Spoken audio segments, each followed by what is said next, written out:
Merci à vous tous d'être là et bienvenue en Bretagne. Vous savez, la Bretagne, c'est joli, et puis en plus, c'est pas très loin de la France.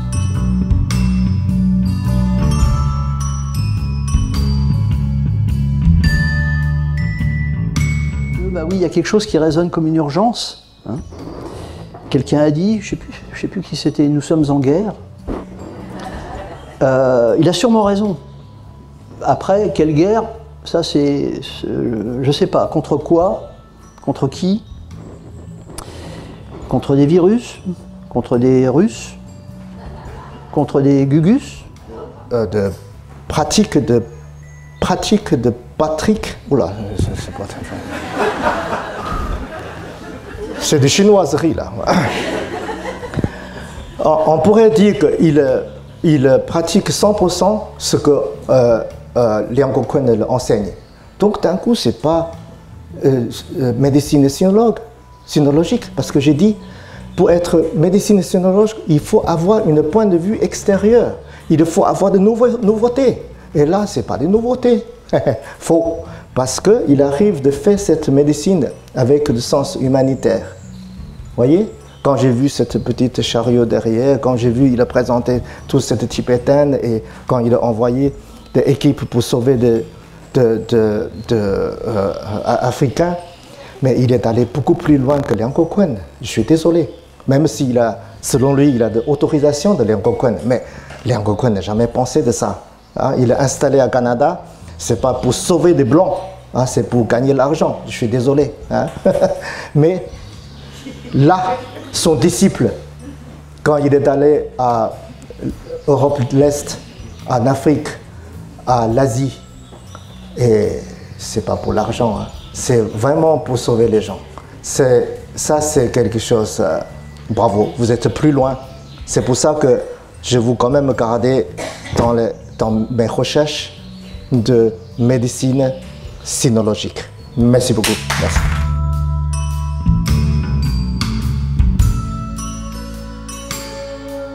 Dans le cas présent, en France, aujourd'hui,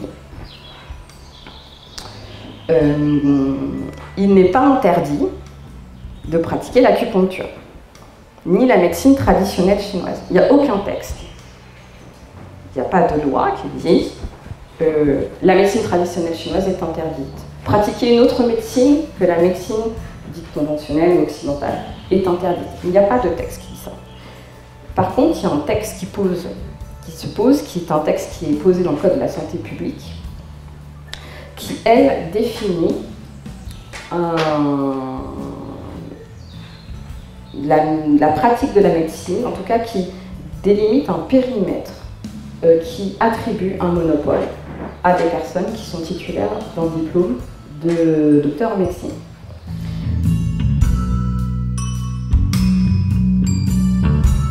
Il y a des efforts qui sont faits, mais certainement pas par des tradipraticiens. Parce que les tradipraticiens croient en la tradition orale, pas à la tradition écrite. Parce que la tradition orale impose une répétition, et cette répétition-là, c'est celle qui permet de graver dans la mémoire les éléments que l'on utilise pour diagnostiquer et pour traiter. Les tradipraticiens n'aiment pas le livre, donc il faut aller vers eux, vivre avec eux. Il y a une chose qu'ils n'aiment pas, je vais vous raconter une anecdote. Je suis parti comme ça au Bénin, j'ai dit, mon père connaissait un prêtre tradipraticien, mais qui avait une connaissance vraiment des herbes et tout ça, des plantes extraordinaires. Je dis, bon allez, moi ça m'intéresse, je vais aller, je vais prendre 15 jours, je vais rester avec lui 15 jours et puis ça va le faire. Je vais connaître pas mal de trucs, etc. Je pourrais utiliser tout ça. J'arrive, il me reçoit très très bien. Et puis, deuxième nuit, il me lève à 2 h du matin. Et puis, suis-moi. Et on marche et on marche. Et puis il dit, tu vois, cette plante-là c'est comme ça. Et puis cette plante-là c'est comme ça. Et puis tu la prends à tête. Je suis rentré le matin, j'étais crevé. Mais j'avais rien retenu. Parce que non seulement c'était en pleine nuit, mais en plus ça allait tellement vite que j'ai rien retenu. Et au bout de 15 jours, j'ai à peine retenu 3 trucs. Donc je dis, quand même, donc je me suis plaint. Et il me dit, mais tu as une de ces prétentions. En 15 jours, tu penses que tu vas pouvoir avoir l'essentiel de choses qu'on met des années à acquérir. Si tu ne donnes pas le temps à cette pratique, tu ne mérites pas cette pratique. Je suis parti tout penaud. Mais je me suis quand même dit qu'il avait raison.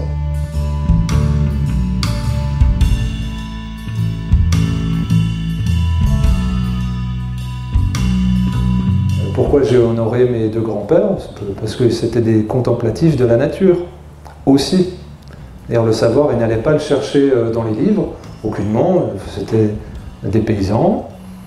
Et donc, ils avaient énormément de savoir, et sur les humains, et sur les animaux, et sur le fonctionnement de la vie, extrêmement de sagesse, mais qu'ils allaient puiser dans la patience, le dos assis sur un arbre, à observer la nature.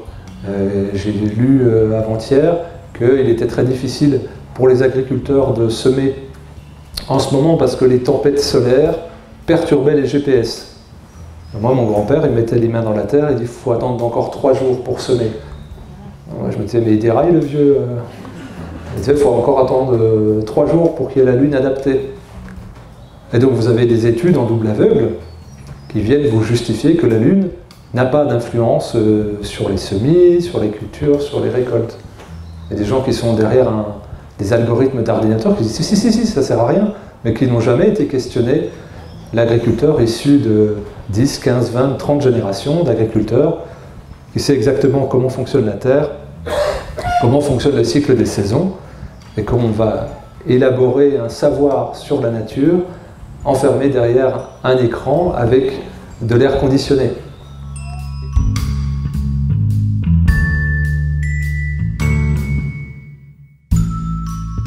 Vous vous souvenez, quelqu'un a dit ça tout à l'heure, a dit il faut qu'on passe à travers cette tempête en laissant des graines, en laissant des choses pour les générations futures, en transmettant le savoir, en gardant une sorte d'orthodoxie sur certains savoirs pour les transmettre et qu'ils soient là, soient donnés. Après, ils deviendront ce qu'ils deviendront. Hein. Et ces ordres monastiques, ils bêchent la terre dès le matin. Tac, tac, ils ont une bêche et ils font des légumes. Ils font des choses très concrètes. Ils font à manger. Ils soignent les gens pour de vrai. C'est pas de la théorie, c'est pas la médecine 4P avec ChatGPT, etc. Non, non, c'est tous les jours, on va au turbin et on voit des malades. On voit des vrais gens. Des gens qui souffrent. Et on les soigne. Et ils ouvrent leur table de manière complètement étonnante avec ce qui va s'appeler l'hospitalité. C'est bizarre, c'est quoi cette idée? Dans un monde entièrement mercantilisé où il faut des sesterces pour dire bonjour à son voisin, là il n'y a pas de sesterces, il n'y a pas d'argent. Tu viens, tu as à manger.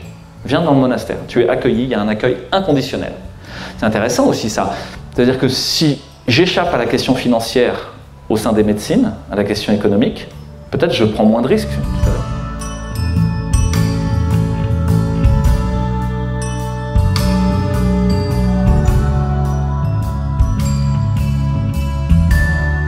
Il n'a pas de nationalité, Hippocrate. C'est un esprit. D'accord? Donc, quelle que soit la personne qui prie un saint ou un Bouddha, s'il y a la foi, ben, je veux dire, l'autre y répond, même si ce n'est pas dans la même langue. Et là, c'est un peu pareil. On respecte tous, on rêve tous d'une médecine qui respecte ces principes-là. Une médecine pour laquelle la personne humaine compte encore.